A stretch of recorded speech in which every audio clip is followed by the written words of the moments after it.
بابا جی آپ بتائیں کیا ایک انسان اور ایک جن کی شادی نہیں ہو سکتی؟ جنات کے ساتھ شادی شریعت کے نزدیک جائز نہیں ہے. جننی ہو اور ادھر سے انسان ہو، یا ادھر سے عورت ہو اور ادھر سے جن ہو، یہ جائز نہیں ہے. جن چڑیل بھوتے ہیں، اب کیسے ہوتے ہیں اللہ ہی بہتر جانتا ہے. انسانی شکل میں بھی آ جاتے ہیں بعض دفعہ یہ، اور ان کا سب سے خطرناک کام ہوتا ہے انسان کے دل میں وسوسے پیدا کرنا، انسان کو گناہوں کی طرف لے کے جانا. ان کی طبیعت میں شر غالب ہے، خیر کم ہے، اور ان کی تعداد انسانوں سے بہت زیادہ ہے، اور ان کی پیدائش بھی انسانوں سے پہلے ہوئی. تو اللہ کی ایک مخلوق ہے چڑیل، تو جن ہی کی مؤنث کو کہا جاتا ہے، یہ کوئی الگ مخلوق نہیں ہے. جن کی انسان سے شادی بھی ہو جاتی اور اولاد بھی ہو جاتی ہے، لیکن یہ کبھی بھی اس کی تمنا مت کرنا. مرد کی بھی جنیہ عورت سے شادی ہو جاتی ہے، تبھی فقہا نے اس کے احکام لکھے ہیں کہ مرد کے لیے کسی جنیہ سے شادی جائز ہے یا نہیں. تو فقہا لکھتے ہیں کہ یہ عمل انسان کے لیے، بولو نا بھائی، ناجائز ہے، کیونکہ جنس الگ الگ ہے. اب آپ کیسے ہو جاتی ہے اس کی کوشش قطن، کیونکہ جن کی جنیہ سے شادی ہوئی نا ان کے بیڑا غرق ہو گیا ہے. وہ جنیہ کو یہ انسان افورڈ نہیں ہوتی، تو جنیہ کو کون افورڈ کرے گا. لیکن چونکہ فقہا نے ایک مسئلہ بیان کیا، اس لیے میں نے بتا دیا کہ اس بات کا امکان موجود ہے. بعض دفعہ ایسے ہوتا ہے کوئی جنیہ جو ہے کسی پہ عاشق ہو جاتی ہے، اس کو مجبور کر کے پھر اپنے ساتھ اس سے نکاح کرتی ہے، لیکن پھر وہ اس کے حالات بہت اس بندے کے خطرناک ہوتے ہیں. وہ بیچارہ ہڈیوں کا ڈھانچہ بن کے بالآخر انا للہ و انا الیہ راجعون. میں نے ایسے لوگ دیکھے ہیں جن پہ جنیہ عاشق تھی. ایک دفعہ تبلیغ جماعت آئی، وہ بیچارہ ایک تبلیغ میں بہت نیک آدمی، وہاں بمبئی میں کہیں پتہ نہیں کسی ایسے فلیٹ میں جا کے ٹھہر گئے جہاں لوگوں نے منع بھی کیا ہوا تھا. وہ میں واقعہ سناتا ہوں نا. ایک آدمی بڑا فنٹر بنا ہوا تھا، کسی نے کہا بھائی یہ فلیٹ عرصہ دراز سے خالی ہے، اس میں جنات ہیں. اس نے کہا بھائی جن ون کچھ نہیں ہوتا. میں بہادر جا کے دروازہ بجایا، ہاں بھائی کوئی ہے؟ اس نے کہا ہاں ہوں. یار یہاں کوئی جن ون رہتا ہے؟ کہہ رہا میں تو 500 سال سے رہ رہا ہوں، مجھے تو ابھی تک کوئی نہیں ملا. تو یہ بے ہوش ہو کے گر گیا. اس نے کہا بھائی 500 سال سے کوئی انسان تو رہ نہیں سکتا. تو جنیہ سے نکاح، وہ میں واقعہ سنا رہا تھا، 40-45 سال ان کی عمر تھی. انہوں نے بتایا کہ انڈیا میں ایسا ہو گیا، ان پہ کوئی جن چڑیل جنیاں چڑھ گئی ان کے اوپر نا، عاشق ہو گئی. اب کیا نتیجہ نکلا ہے، وہ ان کو نکاح نہیں کرنے دے رہی. اس بیچارے کی عمر 40 سے 45 سال ہو گئی اور اب تک وہ کنوارے کا کنوارا ہی. اور وہ جنیاں ہندو، وہ مجھے کہتے تھے کہ میرے سامنے خوبصورت لڑکی کی شکل میں آتی ہے اور یہاں بندیا لگی ہوئی ہوتی ہے، اور مجھے کہتی ہے کہ تو ہندو بن جا اور مجھ سے شادی کر. لیکن اس آدمی کا بھی ظرف تھا، اس نے کہا میں کسی قیمت پہ ایمان نہیں چھوڑ سکتا. اچھا یہ باتیں ہو رہی تھیں، اتنے میں انہوں نے مجھے بتایا کہ ان پر نا وہ کیفیات طاری ہونا شروع ہو گئے اور وہی جنیاں ان کے اوپر سوار. اچھا مجھے کہتے ہیں کہ سارا دن انڈین گانے سناتی رہتی ہے مجھے بیٹھ کے. اچھا خیر جب وہ ان پہ سوار ہو گئے، میں بیٹھا ہوا تھا سامنے. اللہ کا شکر ہے میں ان چیزوں سے ڈرتا مرتا نہیں ہوں. اگر آپ ڈر گئے نا تو ایک جنیاں آپ کے پاس بھی آئے گی پھر یہ سب. تو مجھے اشارہ انہوں نے کیا کہ میری انگلی پکڑ کے کوئی آیتیں پڑھے، تو میں نے دم بم کیا، وہ تھوڑی دیر میں ٹھیک ہو گئے. تو یہ ہوتا ہے، لیکن اس کا نقصان یہ ہوا کہ بیچارے کہیں نکاح نہیں کر سکے اور وہ کمزور ہو کے نا بیچاروں کی ہڈیاں نکل گئیں. لیکن آپ لوگ ڈریں نہیں، میں ایسے واقعات بہت کم سناتا ہوں، اس لیے کہ لوگ پہلے ہی اتنے خوف زدہ ہیں کہ یار اچھا وہ جو اس دن قبرستان میں بندیا نظر آئی تھی وہ بھی کوئی دبئی بمبئی کی آئی ہوئی جنیاں یا چڑیل تھی. کچھ بھی نہیں ہے، آپ کا دماغی تخیل ہوتا ہے زیادہ تر. تو وہ لاکھوں میں کوئی ایک آدھ واقعہ ہو جاتا ہے ایسا، اور وہ جس کے ساتھ ہوتا ہے بس وہ صبر کرے اور اس کا کوئی حل نہیں ہے. اس نے صبر کیا، عفت اور پاک دامنی سے زندگی گزاری. اب پتہ نہیں اب تک زندہ ہیں نہیں ہیں، زندہ ہیں تو اللہ ان کو اس مصیبت سے نجات دے، اور اگر انتقال کر گئے تو اب تو وہاں انشاءاللہ حوروں سے اللہ نے ان کے صبر کی وجہ سے ان کا نکاح اللہ سے امید کرا دیا ہوگا اللہ تعالیٰ نے. لیکن ان چیزوں کا علاج صبر کے علاوہ کچھ بھی نہیں. جو احادیث میں دعائیں آتی ہیں ان کو پڑھنا چاہیے. سورہ فلق، سورہ ناس ہے، اور بسم اللہ الذی لا یضر مع اسمہ شیء فی الارض ولا فی السماء. یہ پہلے سے ہی اہتمام کرنا چاہیے ان چیزوں کا، تاکہ اس قسم کی چڑیلیں مسلط نہ ہو آپ کے اوپر. بہت سے نوجوان کہہ رہے ہوں کہ کاش ہمارے اوپر بھی کوئی ایسی جنیاں آ جائے. تو میں اس لیے پہلے بتا رہا ہوں کہ اس کی تمنا مت کرو. آ گئی نا. وہ ایک آدمی کی بیوی پہ جن چڑھ گیا، کسی نے آ کے بتایا تمہاری بیوی پہ جن آ گیا. اس نے کہا خود ہی بھگتے گا آپ. اس نے کہا تو جب انسان کا یہ حال ہے، بیوی جب انسان کی شکل میں ہو تو یہ حال ہے، جنیاں ہوگی تو کیا ہوگا آپ خود سوچو یار. لوگ جنات کو اپنی بیویوں سے ڈرا رہے ہیں تو اور بیوی اگر جن ہو اس کو کس سے ڈراؤ گے؟ وہ تو بہت خطرناک ہوتی ہے بھائی. تو اس لیے اس کی تمنا نہیں. اللہ تعالیٰ نے نا اس سورہ احقاف میں جنات کا بھی تذکرہ کیا ہے. جنات پر ایمان بھی، ایمان کا مطلب یہ یقین رکھنا کہ جنات کا وجود ہے، یہ بھی ایمان کا حصہ ہے. جنات کا منکر بھی اسلام سے خارج ہے، کیونکہ قرآن مجید سے، احادیث سے، تواتر سے یہ بات ثابت ہے کہ اللہ نے ایک مخلوق آگ سے بنائی ہے، ایک مخلوق بنائی ہے نور سے، جس کو کیا کہا جاتا ہے؟ فرشتہ. چونکہ وہ انسانوں سے چھپی ہوئی ہے اس لیے اس کو کیا کہا جاتا ہے؟ جن. جن چھپی ہوئی چیز کو کہتے ہیں. تو جن کو بھی جن اس لیے کہتے ہیں کہ وہ ہوتا ہے لیکن نظر بولو نہیں آتا. تو اس کے بارے میں ہمارا عقیدہ کیا ہے جو اسلام نے ہمیں بتایا ہے؟ بھائی جنات بھی مکلف ہیں اعمال کے، ان میں اچھے بھی ہوتے ہیں اور ان میں برے بھی ہوتے ہیں. البتہ شیطان ایک ایسا جن ہے جو برا ہے، ہر جن برا نہیں ہوتا، لیکن شیطان ایک برا جن تھا جو اڑ گیا تھا نا، وہ پڈے ماضی میں لگا تھا اور قیامت تک اڑا ہی رہے گا، اس کی نسل بھی ایسا ہی ہے. لیکن جنات میں اچھے بھی ہوتے ہیں اور جنات میں برے بھی ہوتے ہیں. جنات تعلیم کہاں سے لیتے ہیں؟ انسانوں سے لیتے ہیں. جنات میں کوئی الگ سے پیغمبر نہیں آتے، انسانوں ہی کو اللہ نے یہ فضیلت دی ہے کہ جنات فالو کس کو کریں گے؟ انسانوں کو. تبھی جتنے مذہب انسانوں میں ہے نا اتنے ہی مذہب کس میں ہے؟ وہ سارے جھگڑے جو انسانوں میں ہے نا، جن میں ہو سکتا ہے کچھ 4 شادیاں کرتے ہوں جو میرا بیان سنتے ہو اور پٹ بھی رہے ہوں جنیوں سے، چڑیلوں سے اور جن میں ایسے بھی ہوں گے جو ایک کے قائل ہوں گے. تو جتنے، مجھے نہیں پتا جنات کو 4 کی اجازت ہے کہ ایک کی ہے، یہ کچھ مسائل ہو سکتے ہیں جنات کے ہم سے ڈیفرنٹ ہوں، لیکن بہرحال تو حدیث سے ہمیں یہ پتا چلتا ہے بھائی ایک مخلوق ہے جسے کیا کہا جاتا ہے؟ جن کہا جاتا ہے. وہ ہے، اس کا وجود ہے، اور چونکہ وہ ہو سکتا ہے یہاں بھی کچھ جنات بیٹھے ہوئے ہوں. اگر وہ آپ کہیں وہ بیٹھے ہوئے کیوں؟ بھائی وہ کھڑے ہو گئے تو سب آپ لیٹے ہوئے ہوں گے پھر یہاں پہ، اس لیے ان کو بیٹھے ہی رہنے دو. تو ان میں اچھے بھی ہوتے ہیں، برے بھی ہوتے ہیں، ہری پگڑی والے بھی ہوتے ہیں، سفید پگڑی والے بھی ہوتے ہیں، دیوبندی بھی، بریلوی بھی، قادیانی بھی، ہندو بھی، ہر طرح کے فرقے. کیونکہ یہ تعلیم کہاں سے لیتے ہیں؟ انسانوں سے. تو جتنے مولویوں کی جتنی قسمیں ہیں نا، سب سے زیادہ قسمیں تو پاکستان میں پائی جاتی ہیں. جتنی قسم کے مولوی ہیں جس ملک میں ہوں گے اتنے ہی قسم کے فرقے بھی اس ملک میں جنات میں بھی ہوں گے. ان میں شر کا عنصر خیر سے، یہ سرکشی، آگ میں سرکشی ہے نا. تو ظاہر ہے ہمیں اللہ نے مٹی سے بنایا، مٹی میں کیا ہے؟ تواضع. ایک بات یہ ہو گئی. دوسری بات کیا ہو گئی بھائی؟ جنات جو ہے نا، جنات یہ انسان سے زیادہ طاقتور ہوتے ہیں لیکن مرعوب ہوتے ہیں یہ انسان سے، کہ وہ مرعوب ہوتا ہے انسان سے. اس کو اللہ نے وہ دماغ نہیں دیا جو کس کو دیا ہے؟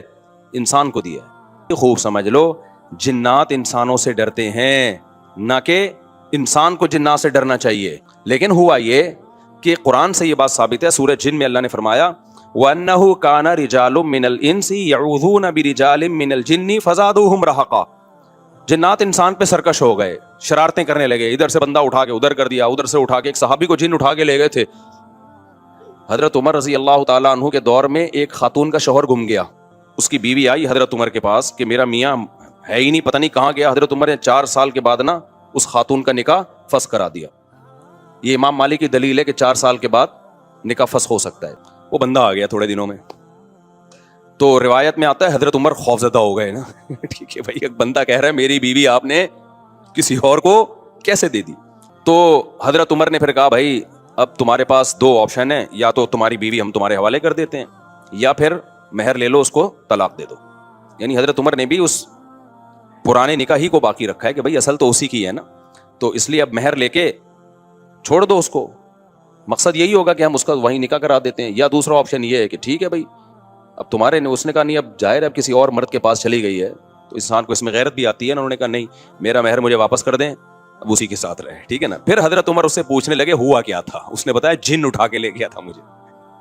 دفعہ ایسا ہوتا ہے کہ انسان کو جن بولو اغوا کر لیتا ہے. تو قرآن کیا کہتا ہے؟ لیکن آپ لوگ کے ساتھ نہیں ہوگا، خدا کا واسطہ جنات کو زیادہ لفٹ نہ کراؤ. پوری سیٹ اپ ہمارا برباد ہو گیا اس چکر میں. صحابہ میں بھی ایک واقعہ ہو گیا نا. یہ تھوڑی کہ ہر گھر میں جن یہ کر رہا ہے، دوسرے گھر میں جن وہ کر رہا ہے، تو تیسرے گھر میں جن نندوں کو لڑا رہا ہے، چوتھے گھر میں جن ساسوں کو لڑا رہا ہے. ہمارا تو پورا پروگرام یہیں سے شروع ہوتا ہے یہیں پہ ختم ہوتا ہے. ایک آدھ سینکڑوں میں کوئی ہو سکتا ہے جن اٹھا کے لے جائے، پھر واپس بھی کر کے میرا خیال ہے دے گیا. تو قرآن میں سورہ جن میں آتا ہے، جنات نے خود ہی یہ بات کہی کہ ہم سے انسان ڈرنے لگے اور ہم سے پناہ لینے لگے. ہم جیسے اللہ کی پناہ میں آتے ہیں نا مصیبتوں سے بچنے کے لیے، اعوذ باللہ ہم کہتے ہیں اللہ میں تیری پناہ میں آتا ہوں. تو لوگوں نے کیا کیا تھا؟ مشرکین نے جنات کی پناہ میں آنا شروع کر دیا کہ جنات ہمیں مصیبتوں سے بچائیں گے. تو جب جنات کو یہ لگا نا کہ ہم ڈرتے ہیں انسان سے اور یہ ہمیں اتنی ویلیو دے رہا ہے کہ یہ مصیبتوں سے بچنے کے لیے ہمارا سہارا لے رہا ہے، تو اس چیز نے جنات کو انسانوں پہ سرکش بنا دیا اور جنات اپنی اوقات سے باہر نکل. تو جنات بھی اپنے بارے میں یہ سمجھنے لگے کہ یار یہ اتنے بڑے بڑے انسان جو کیا کیا چیزیں ایجاد کرتے ہیں، لوہے کو پگھلا کے تلواریں بنا لی انہوں نے، اور جہاز ایجاد کر لیے، راکٹ ایجاد کر لیے، یہ کر لیا وہ کر لیا. تو یہ ہم سے ڈر رہے ہیں, ٹھک ٹھک ٹھک, بڑے بڑے سائنسدان بھی ہم سے کانپ رہے ہیں کہ پتہ نہیں مجھ پہ کسی نے کچھ کر دیا ہے اور یہ جنات یہ کر سکتے ہیں. تو جنات کو لگا کہ بھائی یہ اس سے کھیلو, اس سے کیا کرو, جیسے آپ کے جیب میں بندوق نہیں ہے لیکن کوئی ڈر رہا ہے. ہمارے ایک دوست کے ساتھ کیا ہوا, ایک ڈاکو آیا, وہ ڈاکو بھی کوئی بیچارہ نیا نیا ڈاکو بنا تھا, بیچارہ تو نہیں کہنا چاہیے ڈاکو وقت کو. تو انہوں نے کیا کیا, یوں کیا نا, یوں. یہ رفیع بھائی کا قصہ ہے, ہمارے رفیع بھائی نے بچے ہوئے ہیں, اللہ ان کو بچا کے رکھے, ورنہ حرکت انہوں نے ایسی کی تھی کہ اب تک ڈیلیٹ ہو چکے ہوتے ہی ہے, کیونکہ یہ ڈاکو آج کل ایسے نہیں ہے یوں کرو تو بھاگ جائیں. تو انہوں نے کیا کیا, انگلی سے نا یوں, وہ سمجھا پسٹل ہے, بس یوں یوں دکھایا, وہ بھاگ گیا. تو مجھے آ کے بتا رہے ہیں کہ ڈاکو آیا تھا, میں نے جیب سے یوں کیا, یوں. میں نے کہا رفیع بھائی کوئی دعائیں کام آ گئی ہیں آپ کے. خیر, جنات کے بارے میں رپورٹ پیش کر رہا ہوں, ورنہ جنات کو نہ غصہ آ جائے کہیں, کہ وہ انسانوں سے ڈرتے ہیں, لہذا انسان اگر ان سے ڈرنا شروع کر دے تو انسانوں پہ حاوی. اسی وجہ سے دو لوگ تعویذ گنڈوں میں فلیتوں پہ پلیتوں پہ عاملوں کے پاس جاتے ہیں. جن چڑیل بھوت کا تعلق بھی انہی سے ہوتا. عاملوں نے جنات کو قبضے میں نہیں کیا ہوا ہوتا, یہ عامل خوش فہمی میں, جنات نے ان کو قبضے میں کیا ہوا ہوتا ہے. سمجھتے ہو نا. آپ نے دیکھا ہوگا نا, مائیں وہ جلاتی ہیں مرچیں, ٹوٹکے کرتی ہیں نا, اور بچہ ٹھیک ہو جاتا ہے, واقعی ٹھیک ہو جاتا ہے. لیکن پتہ ہے کیوں؟ شیطان کو پتا ہوتا ہے کہ اس بچے کی ماں کا ایمان کامل نہیں ہے, یہ ٹوٹکوں پہ یقین کرتی ہے, لہذا شیطان نا بچے کو چٹکیاں مار مار کے رلاتا ہے.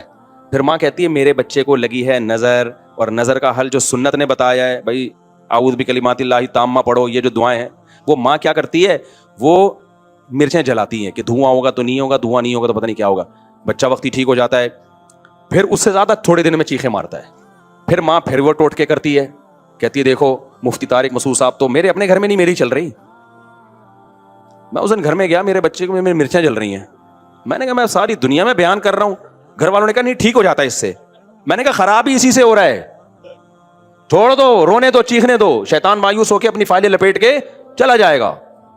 جب شیطان دیکھتا ہے نا یار اس پہ تو کوئی اثر ہی نہیں ہو رہا, تو شیطان ایک ہی بچے پہ تھوڑی فوکس کرتا ہے, کہتا ہے یار کسی اور کو جا کے چٹکی مارو, ان کے ماں باپ پہ اثر نہیں ہو رہا. تو جو مزاروں پہ جا کے ٹھیک ہوتے ہیں, بیمار رہے, چھوڑ دے مزاروں پہ جانا, تھوڑے دنوں میں خود بخود ٹھیک ہو. یہ ہوتا ہے. میں آپ کو ایک واقعہ سناتا ہوں, اس سے سمجھ میں آئے گا. ہم ایک گاؤں میں گئے, وہاں سارے بدعتی لوگ رہتے تھے نا, تو وہاں ایک قبر تھی کسی بزرگ کی. اچھا, اس قبر کے قریب جا کے لیٹو, لوگ کہتے تھے یہ بزرگ لات مارتے ہیں, اور بندہ لڑکتا ہوا قبرستان کی دیوار سے جا کے لگتا ہے. واقعی ہوتا تھا ایسے. بزرگ تو لات نہیں مارتے تھے لیکن ہوتا تھا.